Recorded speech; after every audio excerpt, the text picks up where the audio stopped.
It wakes you.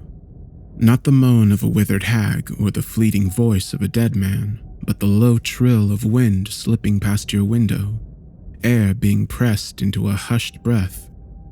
The shadows meld themselves back into your bedroom. You blink.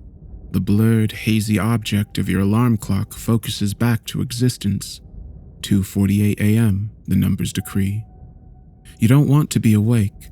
You don't even want to keep your eyes open, yet here you are. Outside, the air stirs in utter turmoil, churning up to 50 miles an hour and beating against your home. You'd known this was coming. In fact, you'd known it the moment you'd seen those thunderheads pulling in from the west, lightning forking within them. From the storm's downdraft came bursts of pine-laced wind, sharp and deceptively sweet, a destructive force careening from the Atlantic all the way through the Barrens, that large tract of wild, unbroken wilderness. You've often seen in the distance the tall, stocky pines of its dark woods shivering in the gales. What was it you were dreaming about anyway? Who knows? The information is already lost to the senseless grumble of thoughts trying to piece the dream back together. Gone, although an image of falling water still rests vividly in your mind. Your bladder sends a signal to your brain, demanding relief. Half awake, you mechanically saunter down the short hall. You flick the lights on. Too bright. You rub away the floaters and zigzags from your eyes. You yawn as your soles scrape over the cold tiles, and then yawn again as you complete your natural business. Sweet release. You flush and lift the faucet handle to wash your hands. A sound. Your gaze flicks towards the door. You listen again. Silence, save for the occasional squeak and groan of the walls, probably from the breeze battering them outside. Whatever it was, you're too tired to care. Glass shatters. Wakefulness spikes through you now as this new sound resonates, crawling up from the dark downstairs. You pull a sharp inhale down your throat. Your wet hands flinch soapy pellets over the countertop. Stop. Breathe. Calm yourself. It could have been anything, like a tree branch or some other debris that got swept up and propelled through the window. That's it, you tell yourself, nodding, hoping. A loud, powerful thud bangs downstairs and hope flees. Now, muffled movement. A break-in, a burglar. Horror films you haven't seen in years slide through your mind like celluloid movie reels. Your reflection in the mirror turns goosey white, contorted with fear. The police, your thoughts propose. Call the police. Your eyes trace the room for your phone. It's still lying on your bed. There's still time. You can rush back there, barricade the door, and call the police from the closet. How long will it take them to get here? Doesn't matter, just call them. You grip the doorknob, ready to sprint straight to your room. On the stairs freezes your limbs. Something fast and large bounds down your hallway just beyond the door. Something so terrible, so lively that even the deepest folds of your nightmares could never recreate this moment. Vibrations roll by your toes. Feet like heavy pegs tromp up to your bedroom door. It swings open, bashing clumsily against the wall at the forced entry. You stand there, anchored to the cold tiles of the bathroom, paralyzed by the shock of it all. The short space to your room fills with thrashing sounds, bedsheets being ripped and torn asunder, the box spring squeaking and jittering violently. Your fingers, still welded to the doorknob, refuse to twist it an inch further. A few steps away, something of significant size and savagery guts your mattress, the place you'd been just moments ago. A cold wash starts at your chest and drips to your groin. Your breathing is now terse as your heart pumps with a new and sudden weight. Your mouth is dry, your throat rubber. Focus. These are the impulses you must hold on to. The hot blood mounting up in your throat. The intensity dilating your pupils and lacing your eyes red. The lift in your gut from an absolute freefall. These things hardwired into your system will keep you alive tonight. The thrashing stops. A rapid cackling emerges. High, scratchy sounds grow louder as they echo down the hallway, expelling from a mouth you dare not imagine. The cackles sputter into bleeding like a goat coughing up mucus. Not the sound of a burglar. Not at all. The thing moves again, its hammer feet pound in chaotic pacing until it finally stops and settles on something. A succession of bangs on the closed door. Why? Because it thinks that's where you are. But what is it exactly? You can't stay here. You need to leave before it finds you. The cords in your hand tighten over the handle. You mentally prepare to enter the hallway. In your periphery, your bleached reflection in the mirror verifies your struggle with that simple action. But still, the hope of escape eases the gritty feelings of leaving this small space. You turn the knob fully now. The door opens, thankfully without a creak. You move quietly down the hall, light on the balls of your feet. The walls groan again as another draft clambers over them. The windows flash. The lightning is so close you can hear the crackling particles. You peer back towards your bedroom to make sure its attention hasn't left the closet. Another pound against it signals back, much louder out here.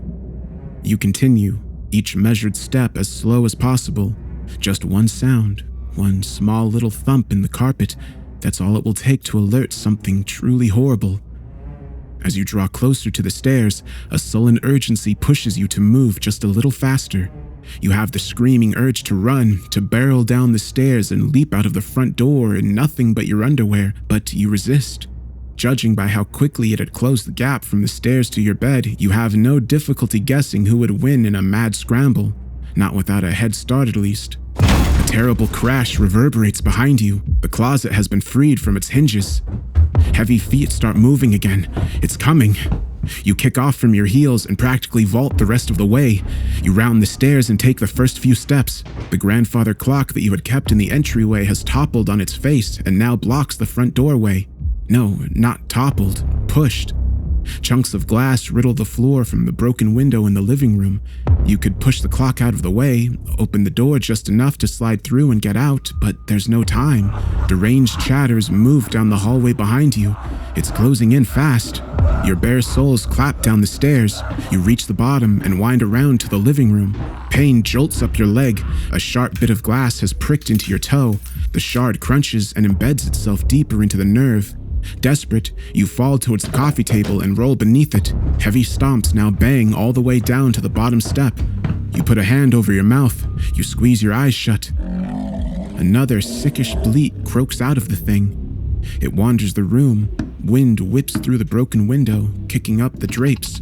The steps are loud, like the hard heel of a dress shoe, as it clacks against the hardwood. Different scents now trace your nose. A scent you can almost recognize. Something sharp and green, like being outside. It's that Yuleish scent of pine needles again, now blended with a thick, manury musk. The smell of the dark woods. Each hard step sends tremors through you. Don't look. Don't even take a breath. Don't think of what it'll do if it finds you. How vivid those thoughts teeming with horrors are. How quickly your screams will be silenced by teeth. How great the amount of blood that will pool out of your newly opened flesh, ripped and tattered like your bed sheets. Do not look. But, of course, you look. Your eyes negotiate with the surrounding darkness. You immediately regret looking.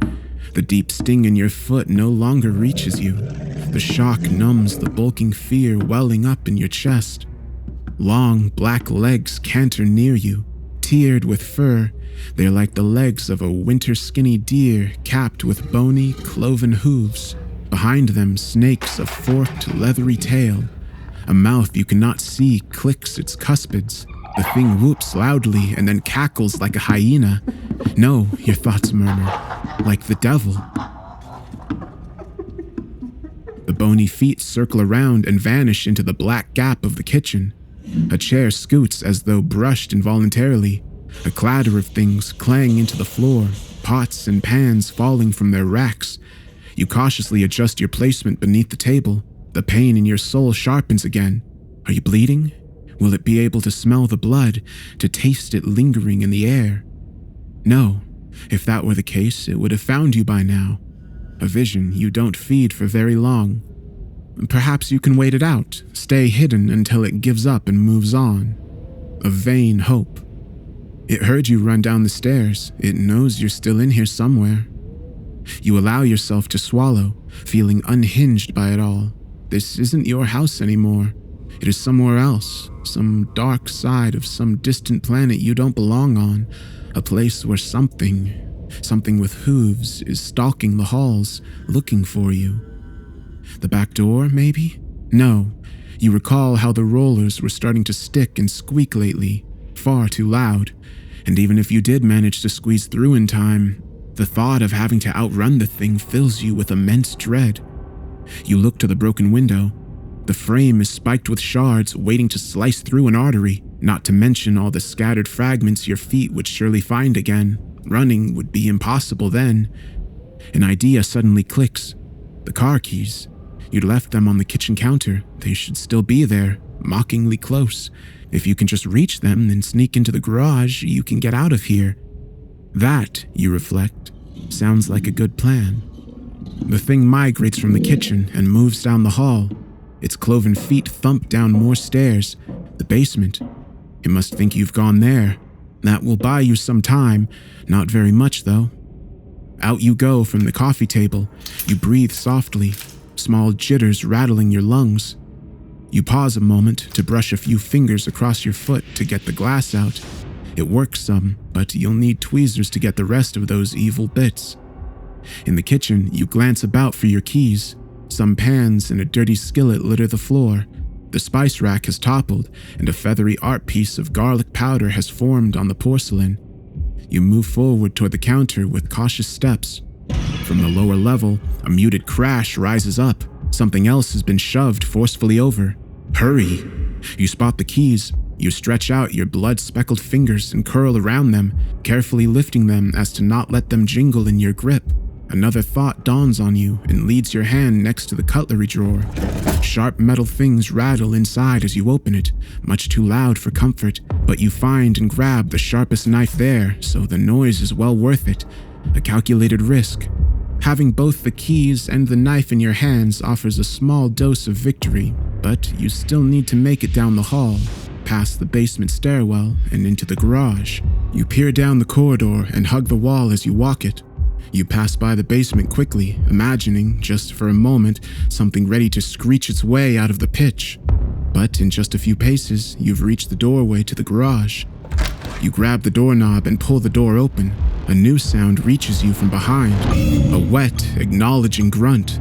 You turn. From out of the unseen stairwell, a long, muscular neck twists towards you. Its hooves scrape into the hall. The house flashes with another strobe of lightning. Its jagged horns extend outward, coiled back in a goatish curl. Leathery skin hangs down from its thick-haired body, hitting its backside in wrinkled folds. Eyes the color of muddy water. Eyes that have finally found you. And reaching out of the mottled fur, a skinless, horsey face composed of yellowed, still living bone. It clicks its teeth together, sharp, waiting. Your hand does not move from the door handle. It clenches almost as tightly as the other hand does around the knife, both trembling. The blade is no more than a paperclip compared to the thing before you, twitching its talons. One of your feet is already out of the door, squeezed into the small crack of the garage, but there was never going to be a clean escape. It would never allow such a thing. The fear now settles in your legs, grasping the inside of them. It seeps into your joints, turning them into mulch. Thoughts cease altogether. In the next instant, you force yourself to move as everything else moves in rapid order. The door pulling open, hooves beating closer, a high, shrillish cackle. You squeeze into the garage, chased by hot, bestial breath brushing up your neck and down your shoulder. You move to sweep the door closed, but 3 hellish claws slip through the gap. They hook into the thin wood, propping the entry open against their leathery skin. It moves on the other end, tugging angrily at the panel. You pull against it with every cord, every tendon burning in your forearm. You jam the keyring into your mouth while the other hand struggles to keep hold of the knife. The thing yips loudly on the other end. Its thick stench clings to your face. It is strong, and as the pressure from its grasp continues to climb, you know that it is winning. In one quick motion, you plunge the knife deep into the webbing of its talons. A horrible sound, much like the yowl of a gray, dying cat, brays from the other side of the door. Dark, crimson blood runs down the steel that drips off in red tears. The claws retract, taking the handle with them as the door finally closes. You climb into your car, unwilling to take another breath until the keys finally find the slot. The engine roars to life, and all the symbols on the dash light up in green and amber. You yank the gear stick into reverse and nearly back the trunk straight into the garage door, thankfully catching yourself and clicking the opener just above your head. The door pulls open with a squeal of the rollers and hinges.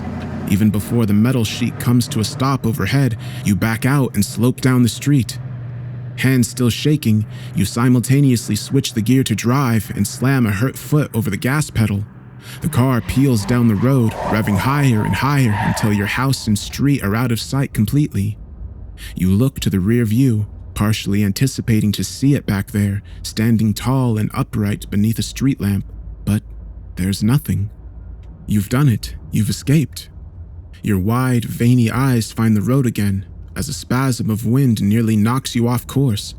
It doesn't matter where you're going, not right now anyway. All that matters is getting as far away as possible. A thin laugh shivers out of you, perhaps jovial, perhaps a little bit manic. You slow down a little, finally allowing some calmness to penetrate through the panic.